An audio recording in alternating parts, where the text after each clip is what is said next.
బలి అయినది. ఆమె వెనుకకు తిరిగి బలి అయినది. పెళ్లి చేసుకొని ఇల్లు కట్టుకొని నారు నాటుకొని ప్రాణం కొరకే బ్రతికావు. వ్యాపారం చేసుకొని లాభాన్ని కమ్ముకొని కట్నం తీసుకొని ప్రాణం కొరకే బ్రతికావు.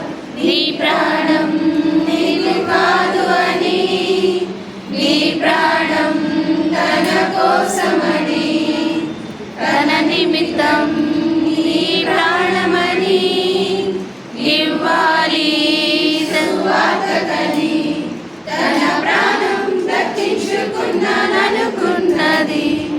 దేవుని మాటే ఆమె వినకున్నది. సేవకుని భార్య అయినా నీతిమంతురాలైనా దేవుని మాటను మీరితే ప్రాణం పోతుంది. ఇళ్ళలో